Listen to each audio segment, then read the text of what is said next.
Assalamualaikum warahmatullahi taala wabarakatuh. Salam pertemuan, salam pencerahan di alam maya untuk teman-teman yang berkesempatan bersama saya pada malam ini. Apa khabar saudara? Doa saya agar anda sentiasa sihat walafiat. Saudara Izzuddin, apa khabar saudara Izzuddin? Saudara Muhammad Naim, waalaikumsalam. Itu juga saudara Hafiz Wan Basirun, saudara Muhammad Nur Abdullah. Doa saya anda sentiasa bahagia ya. Tungku JB, apa khabar aku? Waalaikumsalam. Hamizah Adnan, saudara Mak Zamri Zamari, saudara Mustafa Ilyas. Saya memerlukan anda untuk like, share dan subscribe saudara, jangan lupa. Saudara Mustafa Ilyas, saudara Nek Porah, saudara Man Omar, saudara Kaza Nizar, saudara Rusinin Kurengot, apa khabar Rusinin? Doa saya orang dah Sabah sehat ya. Begitu juga ada saudara Zamri Taha, saudara Syah Ibrahim, saudara Muhammad Hafiz, Madhi Mahisa, Ibrahim Cik Muda dan teman-teman yang tak sempat saya santuni malam ini. Saya akan santuni usai saya memberi pencerahan. Baik saudara, hari ini tanggal 13 Oktober, hari Rabu yang penuh keberkatan, merupakan hari yang ke-583. 583 hari sudah virus corona ini datang membawa penyakit COVID-19 dan warga kita yang terjangkit.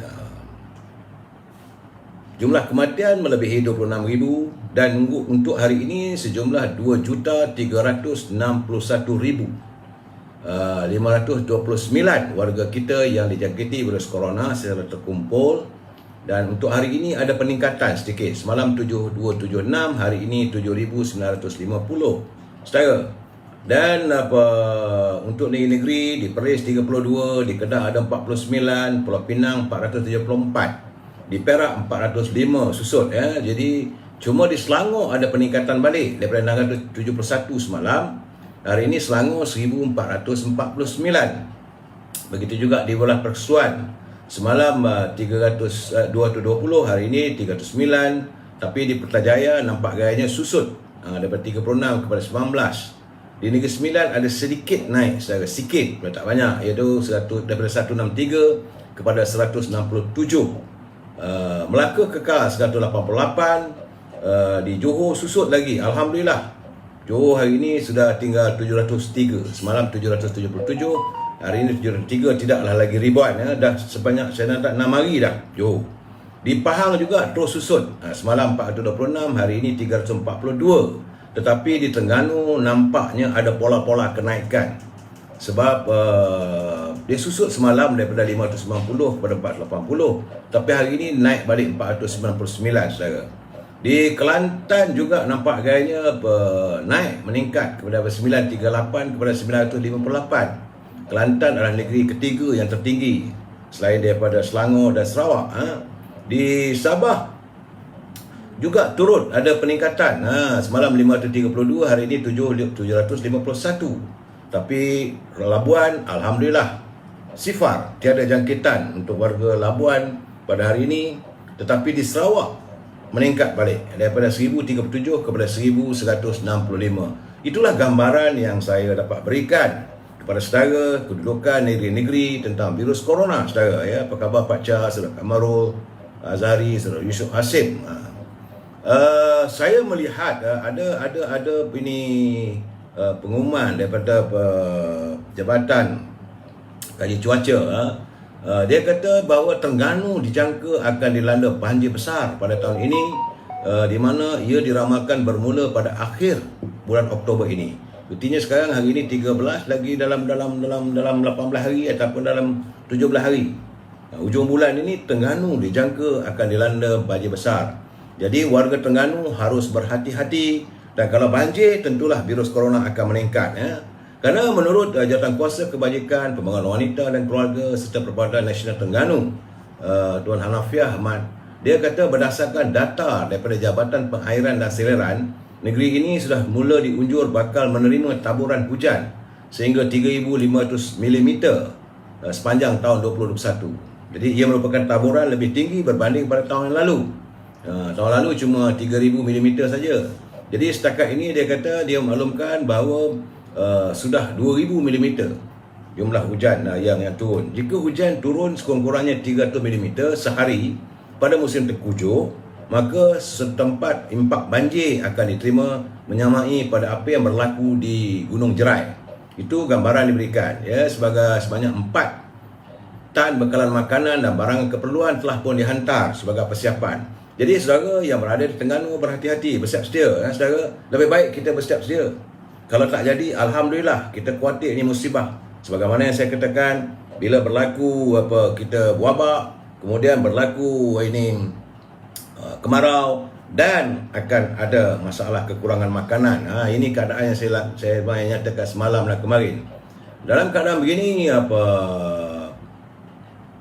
hingga 6 episod hujan lebat yang signifikan dan boleh menyebabkan banjir dijangka berlaku dalam fasa awal musim timur laut, itu daripada bulan November hingga Januari 2022. Ini peringatan saudara. Menurut Ketua Pengarah Meteorological Malaysia, Muhammad Helmi Abdullah, tempoh musim monsun timur laut 2021-2022 diramalkan bermula seawal November. Ini Oktober, November sehingga Mac 2022. Jadi dia meramalkan bahawa di Kelantan, Terengganu dan Pahang, episod hujan lebat akan berlaku antara November hingga Disember. Sementara itu mulai Disember hingga Januari, episod hujan lebat pula dijangka tertumpu di Johor, Sabah dan Sarawak. Dan sebab saya melihat bahawa keadaannya banyak berlaku di persekitaran Laut Cina Selatan yang monsun ya saudara. Jadi bagaimanapun beliau berkata semasa luaran udara sejuk yang kuat ia juga boleh mempengaruhi keadaan cuaca negeri-negeri di pantai barat. Jadi saya cuma concern kerana jika hujan, berlaku banjir, tentulah suasana virus corona ini merebak dengan begitu cepat. Ya saudara, sebab itu kita harus berhati-hati. Saya bila dapat saja kiriman daripada Jabatan Kaji Cuaca, terus saya beri pencerahan. Matlamat tidak lain tak bukan adalah untuk kita bersiap sedia saudara. Kita tidak mahu nanti kita was caught tanpa kita sedari tiba-tiba banjir, kan susah saudara. Jadi bersiap sedia dari sekarang lebih baik. Baik saudara, kita masuk tazkirah yang singkat saja kerana ada beberapa doa yang diharapkan jangan kita lupa. Itu dalam sujud kita. Itu pertama kita mintalah kalau boleh biarlah waktu kita sujud, kita solat, kita mintalah pada Allah SWT agar kita ini diwafatkan dalam keadaan husnul khatimah. Kemudian kita mintalah agar kita diberikan kesempatan bertaubat sebelum kita kematian menjengah dari kita. Sentiasa kita bertaubat, berdoa pada Allah SWT. Kemudian mintalah agar hati kita ditetapkan di atas agamanya, jangan tergelincir, jangan kita mudah terpengaruh dengan cakap-cakap orang. Ingat saudara, Allah itu yang satu, jadi yang lain. Kemudian jika kita sebarkan amal ini dengan baik, mudah-mudahan Allah akan menjadikan kemudahan urusan-urusan kita di dunia ini. Jadi kita lakukanlah setiap kebaikan walaupun sekecil mana, kerana kita tidak tahu sesuatu yang di masa hadapan. Segala itulah milik Allah. Saudara, jadi ingat saudara, sekecil apapun amal ibadah yang kita lakukan, Allah SWT menghargainya dengan digandakan pelbagai puluhan lipat pahala dan juga keberkatan kehidupan. Subhanallah, semoga tiada lain Tuhan ini. Itulah Allahu Akbar, wala haula wala quwata illa billahil azim. Allah Maha Besar. Saudara, jadi saya amat mengharapkan kepada teman-teman dalam kesempatan ini kita sentiasa ingat bahawa dalam hidup ini kita lakukanlah kehidupan itu di jalan Allah yang diredai ya. Saudara, kita masuk sikit dalam bahagian pemutaran kata kiriman sahabat saya, Saudara Hibil Hasan. Apa khabar Cikgu Hibil? Semoga beliau sihat. Kata Saudara Hibil, cara mudah merubah dunia adalah dengan merubah diri sendiri. Itu lebih mudah. Jiwa mencerahkan warna waktu-waktu luang. Saudara. Dan dalam kita berkeluarga, bersaudara, adik-beradik ini ibaratkan dahan pokok. Berbeza nasib itu mengikutlah rezeki masing-masing. Namun pokok masih satu, akarnya masih sama. Walaupun jauh, walaupun kadang-kadang kita bermasam muka, sampai masanya tetap kita akan bersatu. Itu kata-kata mutiara daripada sahabat saya, saudara Ibil, apa khabar saudara Ramlan, saudara Alia, saudara Said Mustafa. Baik, saudara, kita masuk sedikit. Sementara ini e-commerce. E-commerce, saudara boleh berhubung dengan anak anda saya, Al-Azhar, 011 330 41241. 011 330 41241. Kalau berhubung dengan beliau, jangan lupa boleh memesan bako. Itu aroma daripada Arab. Jadi kita dalam bilik kita ni, kita rasa seolah berada macam di Madinah, macam ada di Mekah. Baunya daripada kayu gaharu. Kemudian jangan lupa juga boleh memesan madu, habatus sauda daripada Arab. Tapi paling penting sekali aroma tu. Aroma itu bako ni baik, saudara. Kerana wangi-wangian itu adalah kesukaan para malaikat. Dan baginda Rasulullah juga amat suka kepada bau-bauan yang wangi. Tetapi ia dibenci oleh para syaitan, saudara. Bila berhubung dengan azhar, jangan lupa rendang tok naneng. Ini produk ibunya bersama juga dengan bahulu berdal, sebab kita orang Perak, saudara. Saudara juga boleh berhubung dengan Siti Farehah untuk mewawarkan produk saudara, saudara Khairufi, saudara Abdul Latif. Untuk e-commerce ini boleh berhubung dengan Siti Farehah di talian 017 711 4300, 017 711 4300. Dan bila berhubung dengan Siti Farehah, jangan lupa dendeng manis Siti Farehah. Menantu Dan tu, saudara, itu menantu kita yang buat, saudara. Jadi saudara juga boleh berhubung dengan Kizinis, itu untuk mendapatkan buah-buahan segar. Diimport dari luar negeri, harganya pun adalah lebih murah dari pasaran. Ini untuk Lembah Kelang. Jadi boleh berhubung dengan Syauqi 012 357 5703. Saudara boleh pesan dan buah-buah itu akan dihantar terus ke rumah saudara. Itu saja. Dan ada satu lagi lupa. Jangan pula lupa sambal kering dari dapur Cik Siti kita. Ini sambal kering dari dapur Cik Siti boleh dinikmati makan bersama nasi dan telur. Sedapnya seperti menjilat jari. Saudara boleh berhubung dengan saudara Muhammad Niza di talian 019 482 4504. Marilah kita saling bantu-membantu teman-teman kita membuat perusahaan sambal kering ini sedap, harganya pun murah. Boleh berhubung dengan saudara Niza, saudara. Baik, usai e-commerce, apa lagi? Salam impian moratorium dan RM10,000 dari kumpulan wang simpanan pekerja. Mungkin saudara ada yang dah dapat iSinar ke, iCitra ke, yang janjinya RM5,000 tapi dibayar secara ansuran. Nah, ini dah 13 bulan. Mungkin dah dapat RM1,000. Kalau dapat RM1,000 tu berbelanjalah seadanya, saudara. Dan yang tak dapat lagi berusahakanlah. Dan kita harus terus menuntut. Kita menuntut agar kumpulan wang simpanan pekerja memberi pelepasan supaya pengeluaran sejumlah RM10,000 secara tuntas dapat dilakukan. Keadaan sekarang ni saya tak nampak lagi adanya bantuan dan sebagainya, tak nampak lagi. Bako-bako makanan pun sekarang ni semakin berkurangan. Saudara, ini saya risau, saudara. Dan begitu juga dengan moratorium, masih lagi belum ada bunyi pun. Usahakan nak ada keputusan, bunyi pun tak ada lagi. Parlimen dah bersidang, janji ada tapi tak ada. Akhirnya kita kata harap ada, percaya janganlah. Kita hanya sekadar mengharap.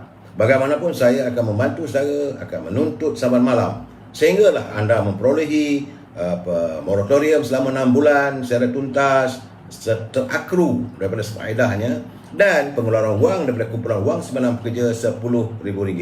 Ini duit kita, hak kita. Jadi tak sepatutnya mereka tahan, tak sepatutnya mereka simpan dalam saat kita yang menghadapi kesukaran. Baik saudara, ingat, kalau negara berbelanja tanpa had, maka negara akan muflis. Saudara, tajuk perbincangan kita malam ini, segalanya serba tak kena. Segala-galanya sekarang ni dah serba tak kena. Tapi sebelum saya memberi pencerahan, kita santun dulu pantun Pak Nazir. Jangan lupa, apa kata Pak Nazir? Ini juara pantun kita dari Perlis. Menurut Pak Nazir, dengan bahasa yang baik, dengan bahasa yang indah, beliau memberi sindiran atau kritikan secara halus, secara bahasa Melayu kita. Orang Melayu kita ni halus budi bahasanya. Kata Pak Nazir, pergi ke Kedah pagi Selasa, sampai selamat petang hari. Apabila sudah dimandatkan puasa, syukurlah nikmat Allah memberi. Jadi sepatutnya bila kita dah dapat kuasa, kita bersyukurlah. Bersyukur tu bukan hanya berdiam diri, laksanakanlah tugas dan kepercayaan rakyat. Itu maksud Pak Nazil. Kemudian katanya lagi, Kak Laila berpakaian kemas, duduk tersendu di dalam bilik. Kesian apabila berusia emas, lesen memandu ditarik balik. Ini sebab itu hari heboh bising, mengatakan kononnya usia 70 tahun, lesen-lesen itu kena disahkan balik. Jadi Pak Nazil orang besar seusia dengan saya, warga emas. Jadi dia kena kesian lah bila kita yang berusia emas ini lesen memandu pun nak ditarik balik. Jadi kita mengharapkan, tapi kabarnya, saya tak tahu kabarnya, Kementerian Pengangkutan telah pun merubah cadangan untuk menarik balik, kata bolehlah. Itu keadaannya. Tapi bagaimanapun, sebagai seorang pengkritik masyarakat, sebagai pengkritik massa, Pak Nazil pada menghantar kiriman pantun kata untuk menyatakan bahawa beliau tidak bersetuju jika itu mau dilakukan. Samping Pak Nazil, jangan lupa Saudara Nordin Malik, sahabat saya dari Perak. Ini orang Perak yuk, berpantun aja lah demo. Rupanya dia hantar pantun itu nak meluahkan isi hatinya. Kata Saudara Nordin Malik, jahit kain sampai ke bucu, leka menjahit sambil berbual. Apalah nasib anak cucu, hendak bertanah, habis terjual. Jadi beliau merasakan bahawa apalah untuk nasib anak cucu kita. Nak bertanam, nak bertanah, tanah pun dah habis terjual. Dijual pada, faham sajalah. Kita nak menuduh sangat tak adalah. Tetapi apabila kita mendapati laporan mengatakan tanah reserve Melayu sudah semakin berkurangan sampai ke tahap 12%. Akhirnya bumi kita kaya raya, nenek moyang kaya raya, tergadai seluruh harta benda. Saudara jangan lupa baik-baik dalam lagu Anak Kecil Main Api. Saudara. Jadi kata Pak Saudara Nordin Malik lagi, cantik langit di senja kala, nampak sayup titi gantung. Terdesak pemimpin menggadai segala, taukih berduit menangguk untung. Jadi mereka menjadi pemimpin ini apa semua, dia kalau terdesak dia gadai. Akhirnya yang untung taukih, bukan warga bangsa kita. Saudara, itu terima kasih Pak Nazil, terima kasih Saudara Nordin. Begitu berarti pantun saudara. Baik, balik pada kita dengan ilmu, gedung ilmu kita. Gedung ilmu tentang pemimpin dalam ungkapan Melayu. Saya dah janji saya akan baca sampai habis setiap malam. Tapi kita buat celupan sedikit demi sedikit. Kerana buku ini berarti pada saya. Kiriman sahabat saya datang si Johan Jaafar, dan diterbitkan oleh Dewan Bahasa. Begitu berarti saya buku ini. Sebab dia menceritakan bagaimana bidalan orang kita dulu-dulu, mereka mengungkapkan pemimpin itu bagaimana. Jadi buku ini susunan Saudara Tunas Effendi yang menjadi penulis tamu di Dewan Bahasa. Beliau bukan asal daripada tanah Melayu, beliau berasal daripada Riau. Dia buat kajian. Jadi kerana katanya seorang pemimpin itu, ini bukan karya Saudara Tunas Effendi, tapi orang dulu-dulu, nenek moyang kita dulu berbahasa menyatakan macam mana pemimpin. Yang dikatakan pemimpin itu, seorang pemimpin itu ia bagaikan kayu besar di tengah padang. Jadi dia tegak berdiri, gagah. Kemudian ini imbalan orang dulu-dulu kita dulu, datuk moyang kita dulu merasakan kalau pemimpin itu dia ibarat rimbun daunnya tempat berteduh. Jadi bukan rimbun daunnya untuk diri dia sendiri, tapi rimbun daunnya untuk tempat berseduh rakyat atau orang yang dipimpinnya. Kuat dahannya tempat bergantung, kukuh batangnya tempat bersandar, besar akarnya tempat bersila.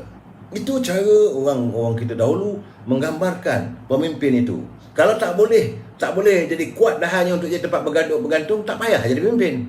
Kemudian sikap mulia seorang pemimpin itu dapat dilihat kerana dia seorang pemimpin itu yang jauh mula nampak. Dari jauh kita tahu itu pemimpin kita.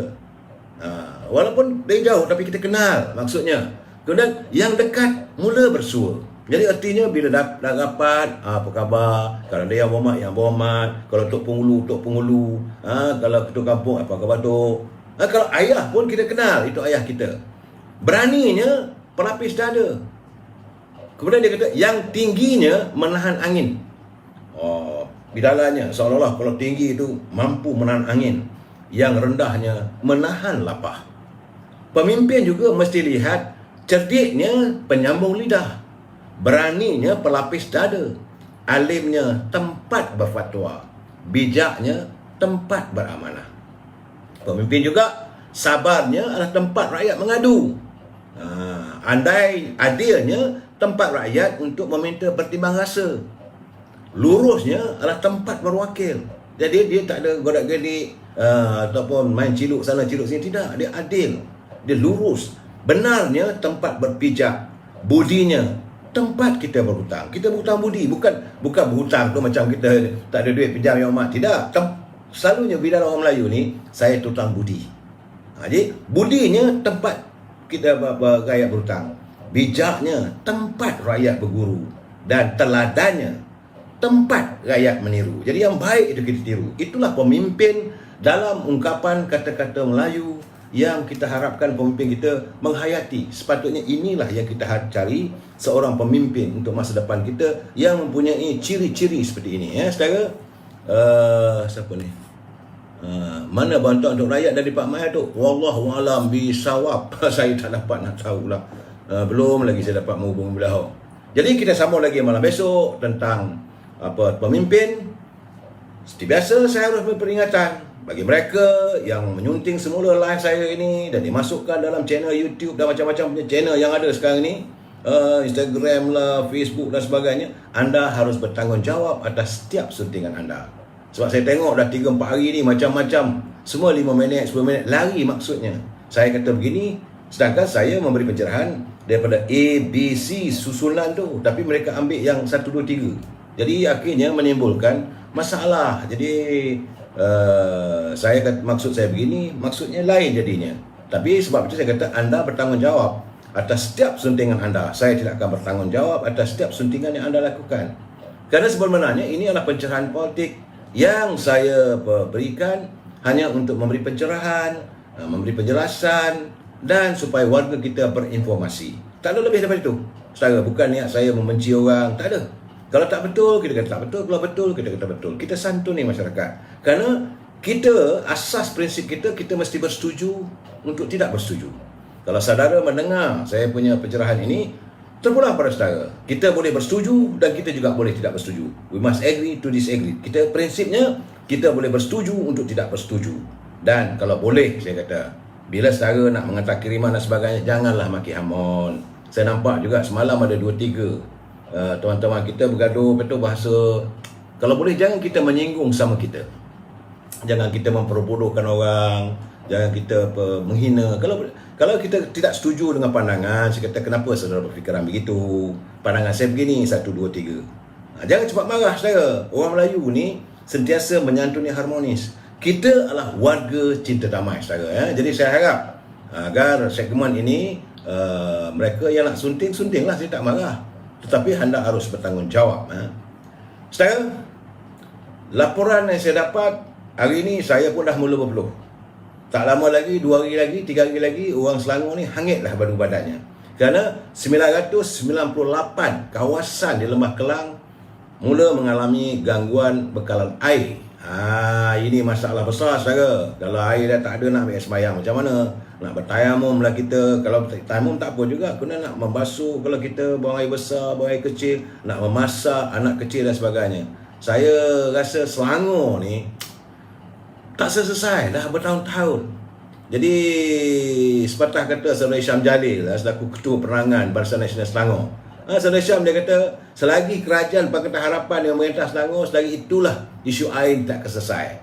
Kerana katanya Selangor mempunyai kadar kekerapan terputus bekalan air yang tertinggi di negara kita.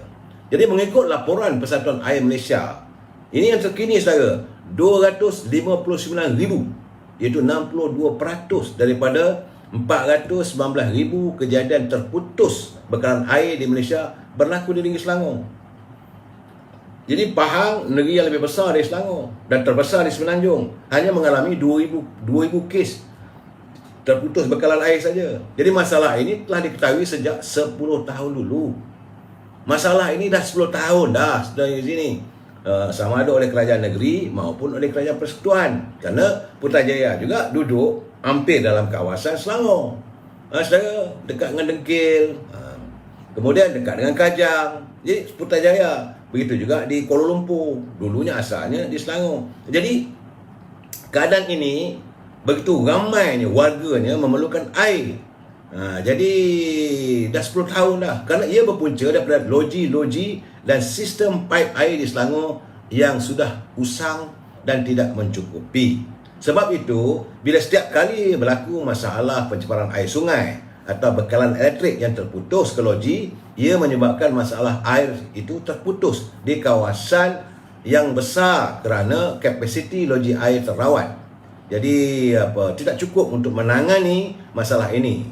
Pada tahun 2008 itulah pun diwujudkan pelan pensuduran air sebenarnya di bekalan air di Selangor dan wilayah persekutuan ini. Ia telah dirancang untuk memulihkan masalah ini dengan suntikan dana daripada Kerajaan Persekutuan untuk memperbaiki dan menambah kapasiti loji-loji sistem perpaipan air di Selangor. Ketika Kerajaan Pusat pun dah setuju. Tapi untuk dana itu Kerajaan Negeri katanya telah bersetuju untuk menjual aset-aset air yang sedia ada kepada Kerajaan Persekutuan. Dan Kerajaan Negeri akan membayar balik kepada Kerajaan Persekutuan untuk menggunakan aset-aset ini melalui pembayaran sewa lease. Tapi dah 10 tahun. Apa yang dipersetujui tak tercapai. Dan ini berlaku sejak zaman Azmin Ali. Jadi Menteri Besar berlarutan pula sekarang ni dengan Sir Amiruddin. Ini bukan apa-apa. Saya tak maulah mengatakan bahawa Kerajaan Barisan Nasional ini yang terbaik, tetapi kita melihat ketulusan, keikhlasan, kerana mereka lebih mementingkan soal kewangan. Kerana dengar kabarnya pada tahun 2014, Menteri Besar Selangor ketika itu Tan Sri Khalid Ibrahim, beliau telah mentaksirkan bahawa nilai adil itu fair value, itu aset dalam splash adalah 250 juta.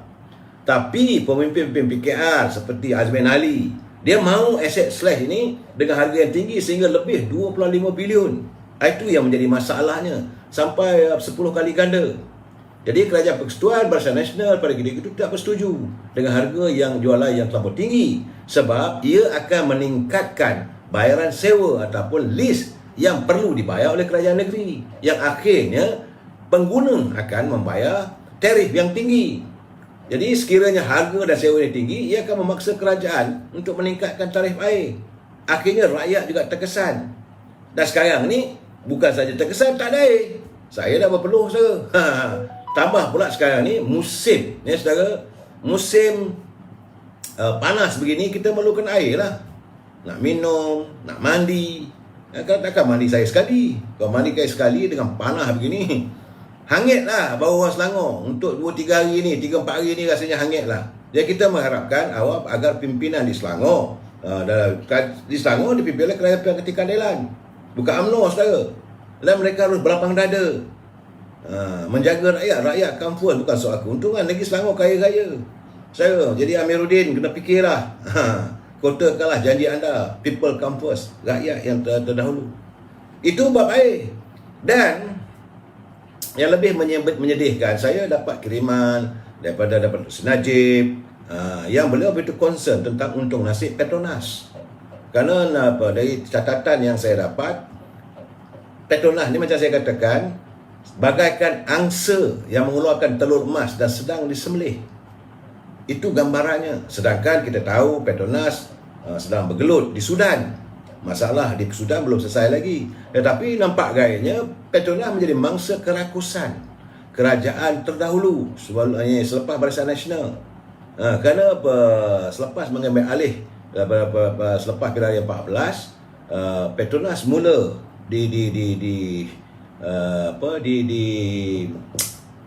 orang kata dicekik lah, bahasanya mula diperah.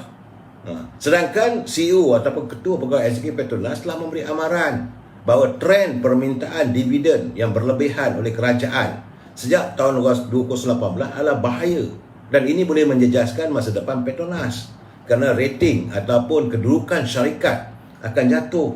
Kemampuan untuk melabur dan menjana keuntungan di masa depan untuk membayar dividen pada kerajaan juga akan terkesan. CEO Petronas dah bagi tahu. Memanglah kita, negara kita sekarang ni, kita bergantung banyak kepada Petronas. Tapi dalam waktu yang sama, kita perlu berjimat cermat. Dah tahu dalam keadaan sekarang macam mana. Jadi dalam keadaan terdesak sekarang ni, Petronas juga mengumumkan dia telah pun menjual asetnya yang begitu berharga di Azerbaijan. Kalau saudara tengok filem James Bond, Azerbaijan ni ada satu pipeline dia yang merentasi Soviet Union untuk sampai ke Eropah. Itu di Azerbaijan. Petronas sudah dapat mampu untuk berada di Eropah. Begitulah hebatnya sebuah syarikat yang melaksanakan perdagangan, perniagaan, core-nya, bisnesnya adalah minyak. Walaupun dicemburui oleh The Seven Sisters. Itu saya katakan bahawa inilah antara jasa yang bawa mulia Tengku Razali Hamzah. Petronas hadir sebagai sebuah syarikat sendiri tanpa perkongsian dengan sesiapa, dan dia dapat melebarkan pelaburannya di Azerbaijan. Tapi hari ini Petronas terpaksa menjual aset gasnya di Azerbaijan dengan hanya harga sekitar dalam 10 bilion ringgit. Ini gara-gara pimpinan meminta bayaran dividen yang tinggi, dan keadaan ini sehingga menggugat kedudukan kewangan Petronas. Bagi tahun 2021 ini juga kerajaan telah meminta kenaikan dividen. Ini sebelum kehadiran Datuk Ismail Sabri telah meminta kenaikan dividen sebanyak 7 bilion dari 18 bilion dalam bajet 2021 kepada 25 bilion. Jadi ketua CEO ketua eksekutif Petronas bagi tahu kita berbelanja seadanya lah. Tak. Dia tahu bahawa Petronas banyak duit. Dia tak tahu bahawa banyak lagi rantaian pelaburan yang perlu dijaga. Jadi trend meminta dividen yang tinggi ini dia bermula sejak tahun 2018. Apabila kerajaan Barisan Nasional ini tidak ini ditadbir oleh kita tidak mentadbir negara dan ditadbir oleh Pakatan Harapan melalui Ikatan Nasional. Sejak itulah trend yang meminta dividen yang tinggi. Sebab itu saya katakan seolah-olah Petronas ini macam angsa yang mengeluarkan telur emas itu bagai mau disembelih. Akhirnya angsa itu juga akan kering. Kalau Petronas terjadi satu pada Petronas, ini adalah malapetaka pada kita. Sebab itu kita mengharapkan agar pimpinan Yang Berhormat Datuk Ismail Sabri dapat melihat bahawa tentang kedudukan Petronas ini. Petronas perlu diselamatkan. Petronas perlu dibelai. Sekarang ni dia tenat pula di Sudan. Dah jual pula aset di Azerbaijan. Saya bila dengar ada aset dijual, aset gas dah di Azerbaijan. Ini kalau di peringkat antarabangsa, Petronas berjaya mencapai ke tahap yang sebegitu. Amerika pun nak masuk ke sana. Itulah puncanya berlakunya Cold War antara Amerika dengan Soviet Union nak menguasai minyak. Apa yang berlaku di Timur Tengah sama juga itu, ada untuk menguasai minyak. Sebab itu mereka melihat negara kita ni antara negara yang mahu dicuba diganggu gugat. Sebab Malaysia adalah negara pengeluar minyak di mana Petronas berdiri dengan kaki sendiri. Dia tidak terikat pada orang lain, tak ada perkongsian. Sebagaimana saya katakan, kalau di Indonesia Pertamina, betul syarikat Pertamina, tapi bersama dengan Shell. Di Brunei bersama dengan Shell. Jadi mana negara lagi? Di China tidak ada pengeluaran minyak. Jadi kita mempunyai minyak yang kita urus sendiri melalui Petronas. Tapi saudara, dividen dibayar oleh Petronas pada kerajaan pada tahun 2016, masa itu kerajaan Barisan Nasional, cuma 16 bilion saja. Kemudian tahun 2017, zaman era Dr. Sri Najib, 16 bilion juga. Tetapi bila Barisan Nasional kalah kepada Pakatan Harapan tahun 2018, dividen yang dituntut oleh kerajaan waktu itu adalah sejumlah 26 bilion. Kemudian pada tahun 2019, kerajaan Pakatan Harapan 54 bilion. Habis semua wang yang dijimat daripada IPP ke dengan bantuan. Masa IPP itu, antara IPP, tujuan IPP itu adalah diwujudkan YMDB ini untuk membeli IPP supaya dapat dibayar atau digunakan tarif elektrik itu direndahkan. Habis lingkup. Pada 9 Disember pada 2020, Perikatan Nasional dia ambil daripada Petronas sejumlah 34 bilion. Walaupun ketika itu Petronas rugi perdagangan, perniagaan, kerana waktu itu harga minyak pasaran dunia jatuh. Petronas rugi 20 bilion, tapi kerajaan tuntut supaya Petronas bagi sebanyak 34 bilion. Itu keadaan saya. 9 Disember 2019, Petronas jual kepentingan saham dia dalam MIC, Petronas Dagang, Petronas Gas, lebih kurang dalam 6 bilion untuk menampung ni, terpaksa jual aset-aset yang ada. Kemudian April 2020, terpaksalah Petronas buat pinjaman di luar sejumlah 6 bilion dolar Amerika, iaitu 25 bilion. Ini semua kena memenuhi tuntutan pimpinan. Itulah keadaannya. Sebab tu saya katakan, kalau kita berbelanja tanpa had, negara akan muflis. Dan kita pergantungan kita hanya pada Petronas. Saya amat mengharapkan agar Amat Berhormat Datuk Seri Ismail Sabri dapat mempertahankan wibawanya. Kali ini janganlah kita berbelanja sesuka hati kita. Ingatlah, kalau nak pinjam, nak minta dividen Petronas tu, berhati-hati, tanya elok-elok. Biarlah Petronas itu subur. Ekonominya sebagaimana yang dilakukan oleh Sri Najib. Kalau Petronas itu kukuh, maka ekonomi kita akan kukuh. Ini kena ingat, saudara. Dan agak mengecewakan saya apabila saya mendapat laporan daripada kenyataan daripada Datuk Tan Sri Noor. Beliau selaku Menteri Pembangunan Usahawan. Dia kata bahawa sejumlah 37,415 usahawan sudah gulung tikar. Sedar tak sedar, kesan daripada COVID-19, kesan daripada merudumnya ekonomi ini, sejumlah 37,415 usahawan gulung tikar, saudara. Ini dari jumlah itu 26,007 orang adalah usahawan mikro, manakala bakinya 2,738 adalah perusahaan kecil dan sederhana, itu PKS. Sebab itu bagaimanapun, sebab nasib baiklah kita cepat-cepat ambil alih. Sekarang ni menterinya daripada UMNO Barisan Nasional, Tan Sri Noor. Harapan saya, beliau telah pun mengemukakan beberapa cadangan, dan alhamdulillah bahawa pengumuman daripada kementerian daripada Perdana Menteri itu menarik semula larangan rentas negeri yang bermula dalam 2-3 hari lepas tu, maka adalah satu harapan baru. Sebab itu kata Tan Sri Noor, pengumuman ini merupakan langkah yang terbaik dan peluang kepada rakyat, terutamanya usahawan perusahaan mikro, kecil dan sederhana, bagi memulihkan perniagaan mereka.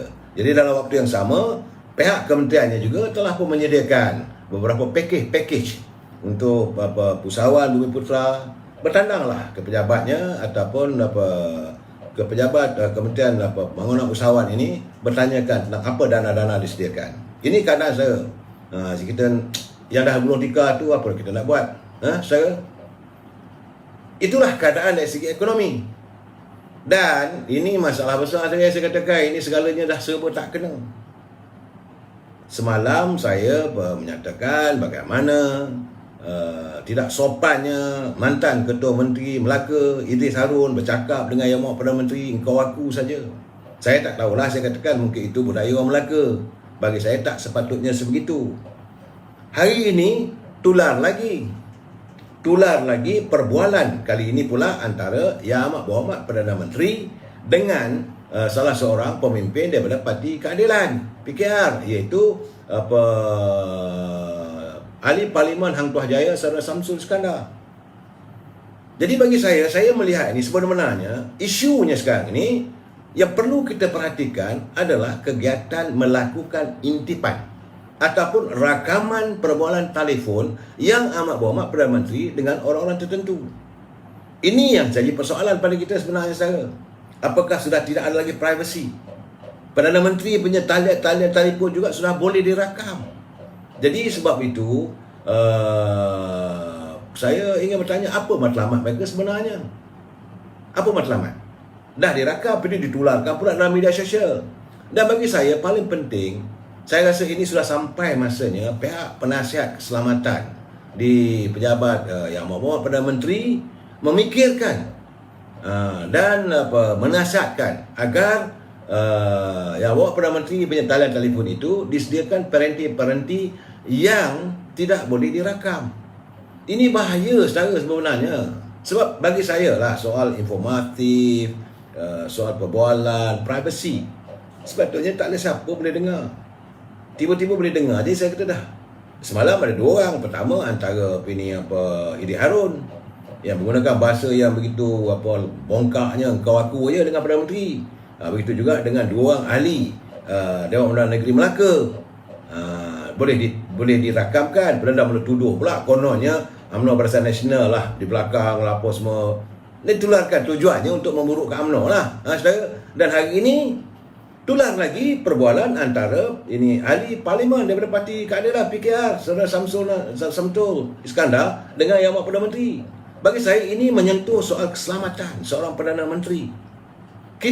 Saya cakap terserang saya, kerana beliau Perdana Menteri, kita wajib mempertahankan. Tak suka soal lain, kalau tak betul kita bagi pandangan, kita bagi kritikan. Tapi sebagai warga cinta damai, Perdana Menteri kita tak boleh diperlakukan sebegitu rupa. Bila dia bercakap dengan orang, privasinya hancur. Itu hak peribadi dia. Bagi saya salah sebenarnya. Tapi tak tahulah kalau tak salah mendengar privasi orang. Tetapi bagi saya, ini soal Perdana Menteri. Sebab itu malahan pula, ini satu hal lagi. Sebab saya sebut tak kena saya. Sebab dari cuplikan perbualan yang saya dengar tu, yang saya dalam ini, pihak ini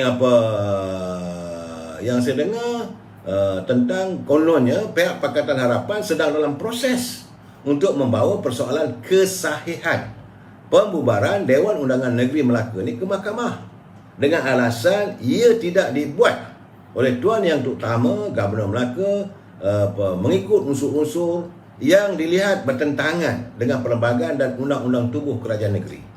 Ini satu hal lagi ni. Kononnya lah dakwah dia lah, sebab dia cara dia bercakap. Jadi intipati pada perbualan itu ia menyentuh tentang saat Yang Amat Datuk Seri Sulaiman Ali mohon agar Dewan Undangan Negeri dibubarkan. Katanya waktu itu beliau sudah tidak ada lagi keabsahan ataupun tidak ada legitimasi kerana beliau sudah mengalami depreciate ataupun mengelonsor sokongan di kalangan ahli dewan. Itu kata mereka lah. Terpulang lah, kalau betul bawa ke mahkamah, maka menjadi tanggungjawab kita akan mempertahankan. Nah ini saudara, janganlah kita tepuk tangan pula. No, tapi bagi saya kalau ini berlaku, kenapa jadi begitu? Sebab disentuh soal tentang perlembagaan, macam mana Ketua Menteri TYT waktu itu masih lagi dalam kuarantin Kendiri, apakah tidak ada perbincangan dengan pegawai undang-undang negeri, LA Legal Advisor, penasihat undang-undang negeri. Jadi saya dengar perbualan itu begitu berhati-hatinya Yang Amat Perdana Menteri menyantuni setiap perbualan dengan Datuk Saudara Yang Amat Samsul Iskandar.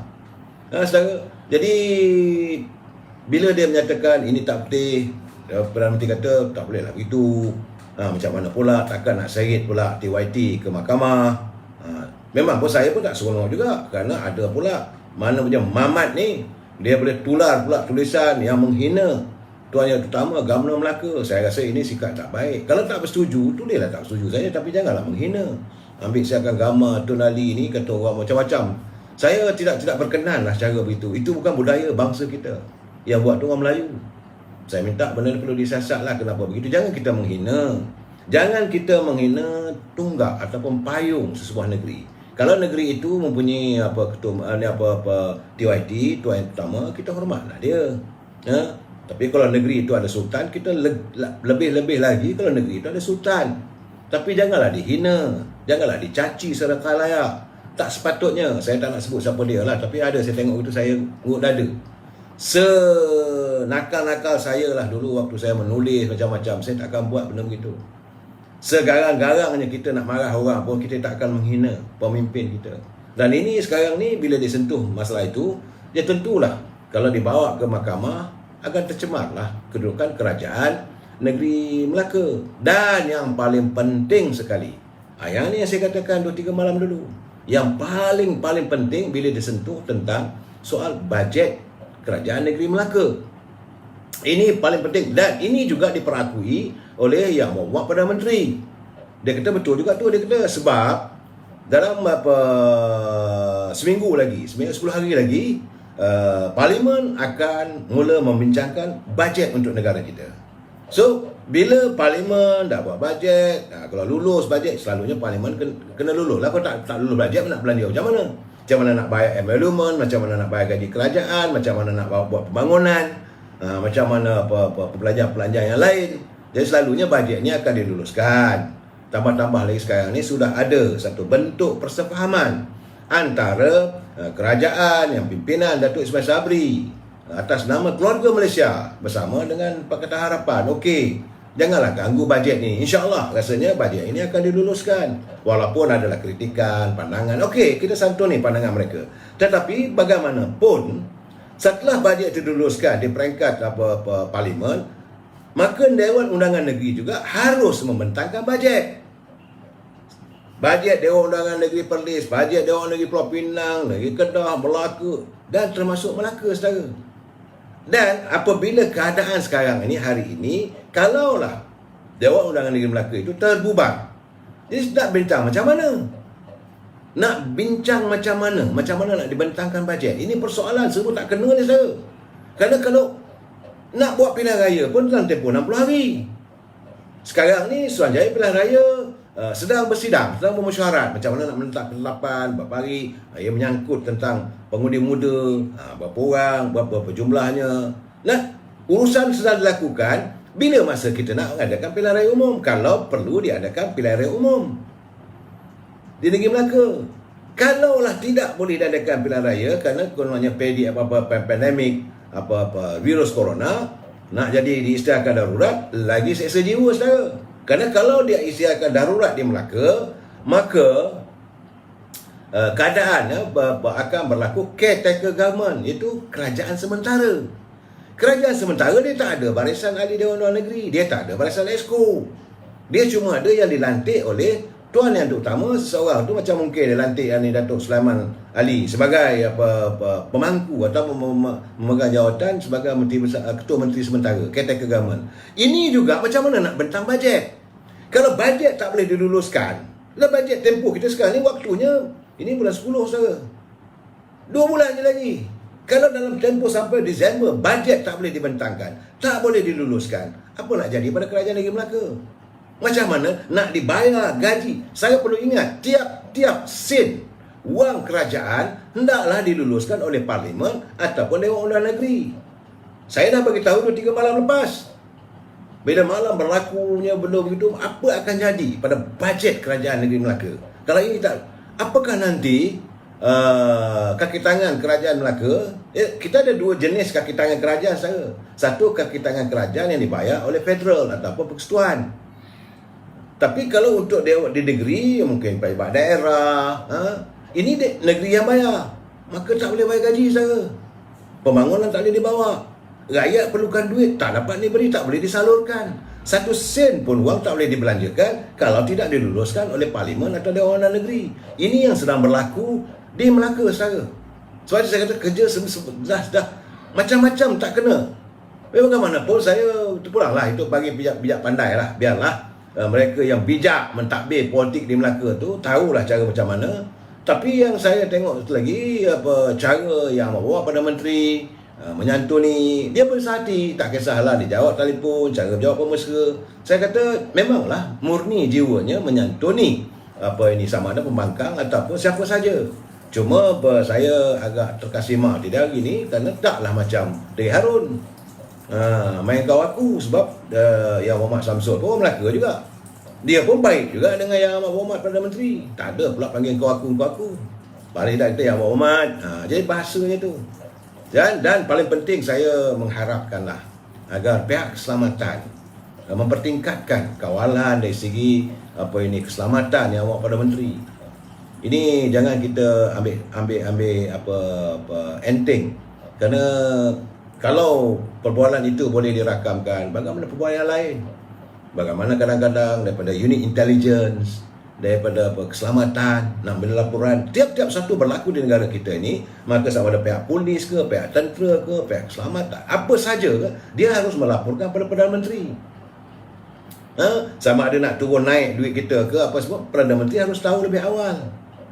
Jadi kalau kata dalam satu kawasan itu, macamlah dulu berlaku macam Lahad Datu, maka ada serangan di Lahad Datu, Perdana Menteri perlu diberitahu dulu. Apa berlaku Al-Ma'unah misalnya, Perdana Menteri kena tahu dulu. Jadi laporan daripada keselamatan, apakah telefon yang mahu Perdana Menteri ini boleh ditip, boleh dirakamkan. Ini saya haraplah supaya pegawai di PMO office ni tengoklah benda tu. Saya hanya sebagai menegur, Memanglah kadang-kadang saya mengkritik, tapi bukan saya kritik itu membenci. Masalahnya teman-teman ni bila saya bagi kritikan, mereka menganggap saya benci.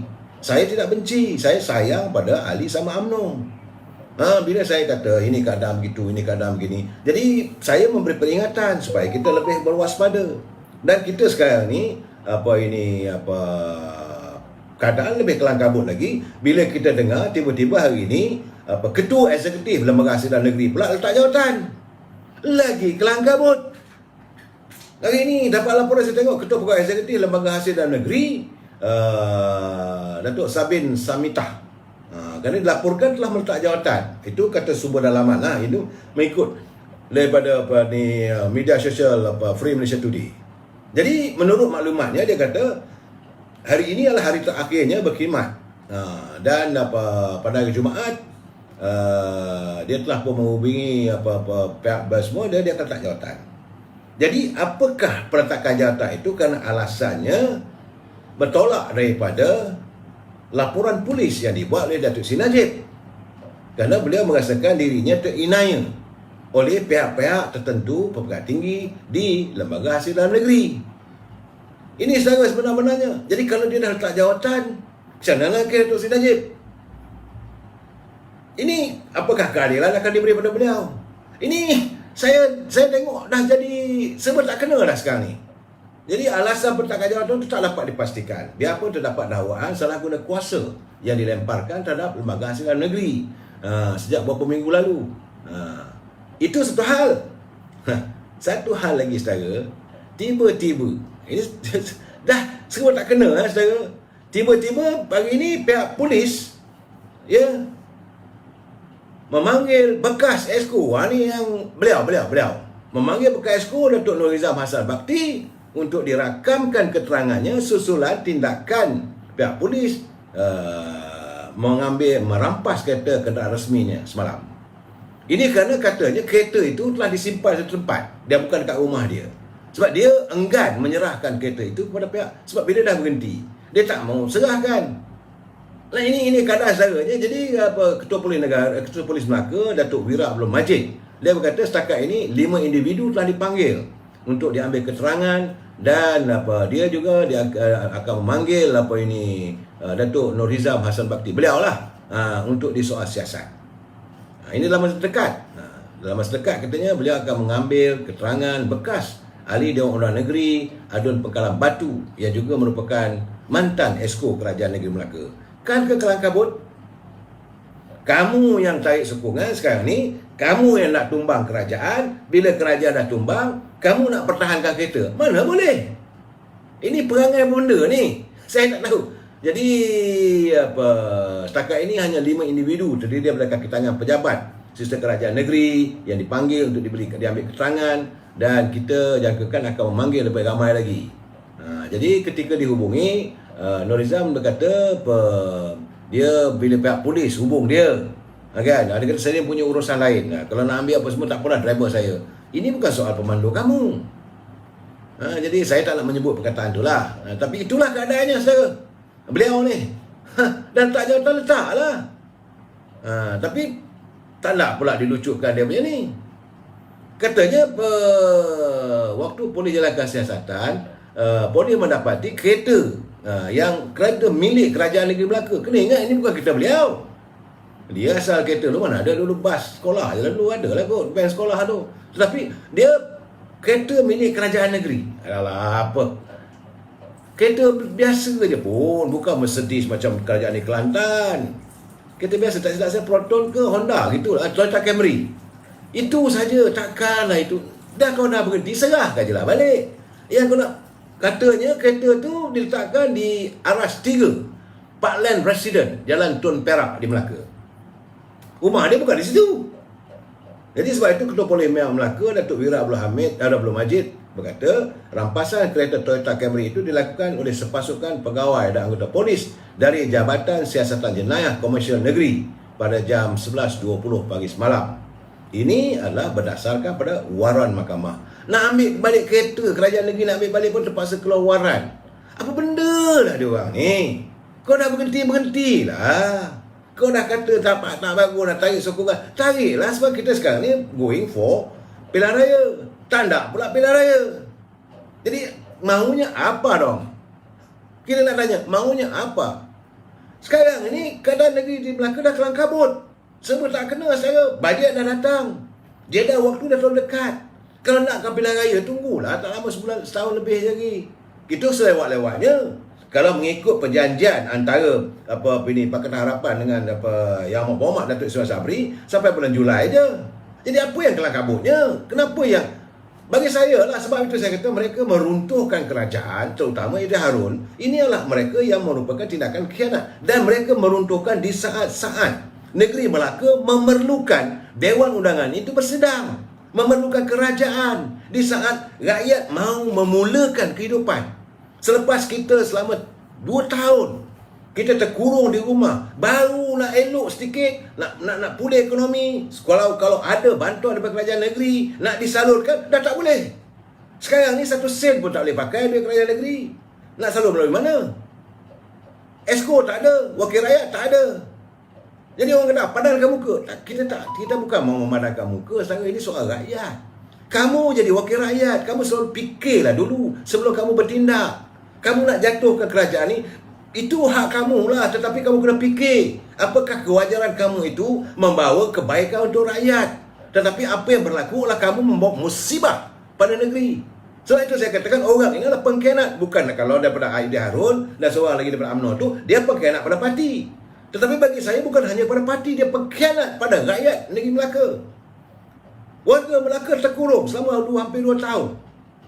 Saya dah cakap tadi di Melaka bagaimana keadaan ekonominya teruk, rakyat susah apa semua. Dan sekarang ni kamu menambahkan beban lagi bila kerajaan negeri tak boleh nak guna duit.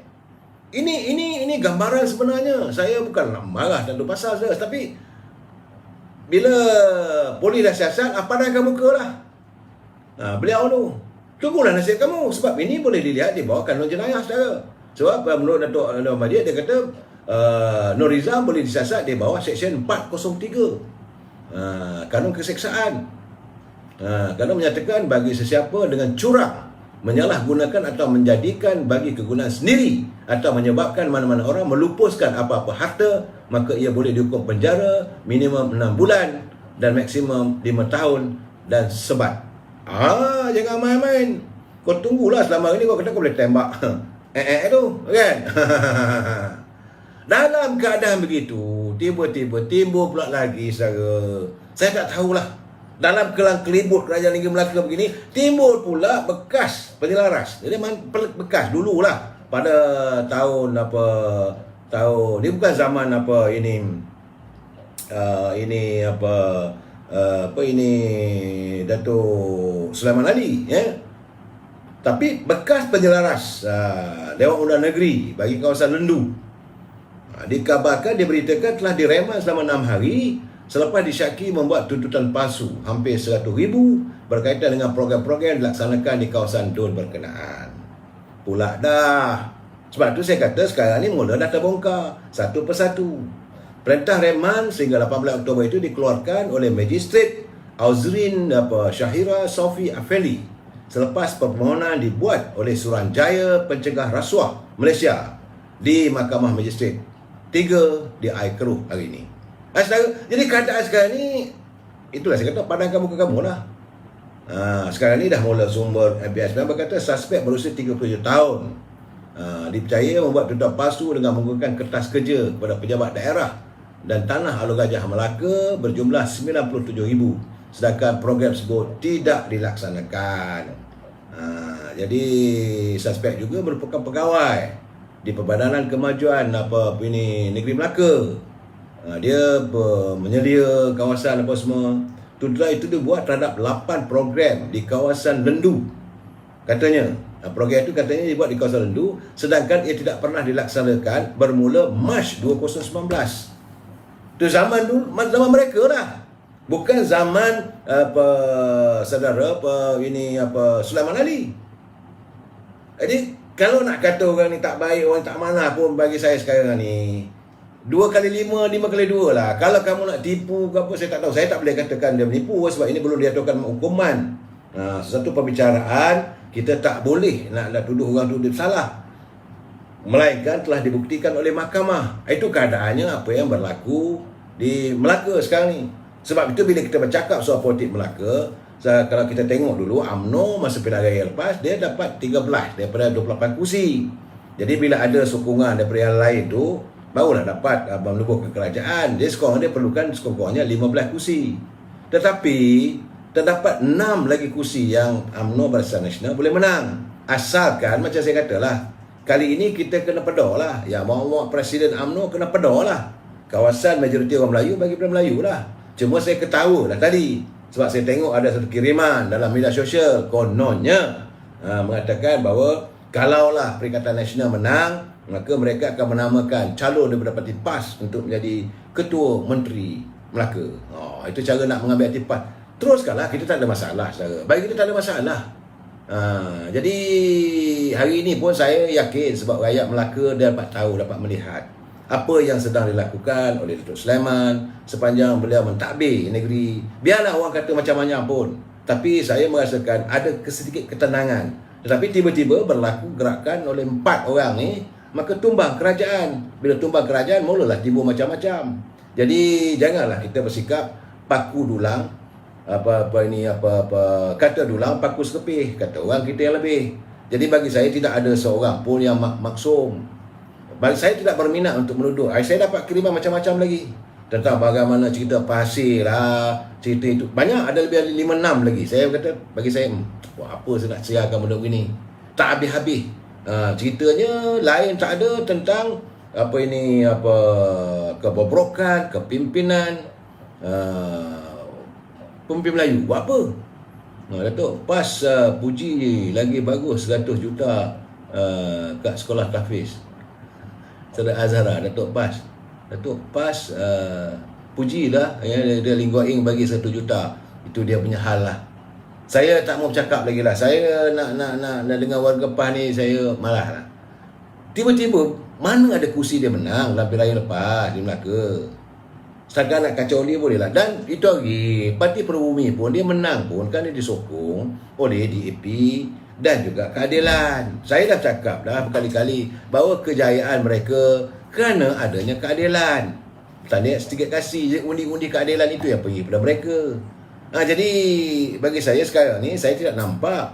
Sah nak masuk ke? Mai orang masuk. Cucu saya nak masuk, dia dah 5-6 kali dah. Mai mana? Okey, hello, hi, say hello. Okey, dah, bye-bye. Jadi itu gambarannya saudara. Jadi apa yang berlaku di Melaka ni, saya mengharapkan kalau boleh agar semua pihak ada keinsafan. Saya tak mau berbalah lagi lah sebenarnya. Kalau nak cerita buruk, semua orang ada buruk. Kita tak mau memegang bidalan Inggeris mengatakan the pot calling the kettle black. Iaitu artinya Belanga mengatakan buntut cangir itu teko itu hitam, sedangkan dia pun hitam. Masa untuk kita menyantuni. Sebab saya melihat apa yang berlaku di Melaka sekarang ni, saya rungsing. Kerana segala-galanya sekarang ni dah kelang kabut. Dan tak pasal-pasal terseret yang Amat Mulia Tuan Yang Terutama. Dan sekali lagi saya ulangi bahawa mereka yang mencemar, guna tulisan macam-macam, saya tak patutlah. Cukup-cukuplah kita menghina sama kita. Yang paling penting bagi kita, perjuangan kita lain tidak sebagaimana yang selalu saya katakan. Perjuangan UMNO adalah demi agama, bangsa dan tanah air. UMNO tuntas. Saudara nak tuduh pemimpin UMNO, terpulang pada anda.